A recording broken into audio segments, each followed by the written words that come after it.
Sveiki, mes dabar esame naujose statybose, kur parodysime teisingą vonios kambario hidroizoliavimo procesą, taip kad jūsų šlapios grindys netaptų šlapiamis kaimynų lubomis. Hidroizoliacija patalpose, kuriuose yra padidinta drėgmė, reikalinga tam, kad apsaugotume pastato konstrukcijas ir sienas nuo drėgmės poveikio, o taip pat užtikrintume patalpose reikalingą jaukumą ir komfortą. Prieš pradedant darbus reikia kruopščiai nuvalyti statybinių medžiagų likučius ir nusiurbti dulkes. Siekiant padidinti sukibimą ir suvienodinti pagrindo įgeriamumą, paviršius būtina gruntuoti giluminiu gruntu Weber SAT 5.4. Gruntui džiūti leiskite apie 4 valandas. Hidroizoliavimo ir plytelių klijavimo darbus atliksime 2 etapais. Iš pradžių sienos, po to lubos. Hidroizoliavimo darbams naudojame paruoštą naudojimui elastingą polimerinę hidroizoliacinę mastiką WeberTech 822. Prieš pradėdami dirbti, hidroizoliacinę mastiką visada permaišykite. Su teptuku arba voleliu tepame hidroizoliaciją ant sienų kampų, gipso kartono plokščių sujungimų, vamzdžių sandūrose su siena. Šiose vietose iš karto instaliuokite WeberTech 828 juostą. Išorinių ir vidinių kampų instaliacijai mes siūlome naudoti WeberTech 828 specialius išorinius ir vidinius kampus. Jei nenaudojate specialių kampų, žirklėmis iš WeberTech 828 juostos iškirpkite reikiamą formą. Hidroizoliaciją tepkite voleliu per visą plotą 2 sluoksniais. Prieš tepant antrąjį sluoksnį leiskite pirmajam išdžiūti ne mažiau nei 2 valandas.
Plyteles galite klijuoti kitą dieną, kai paviršius yra visiškai išdžiūvęs ir nelipnus.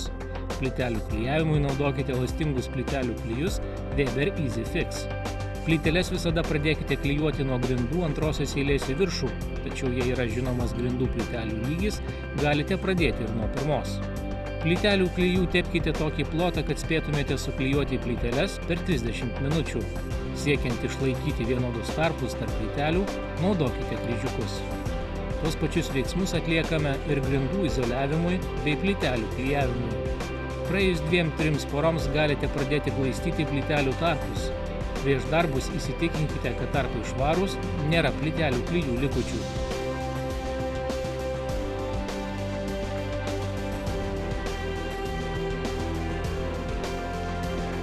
Tarpų glaistymui naudokite Weber Color Perfect plytelių tarpų glaistą.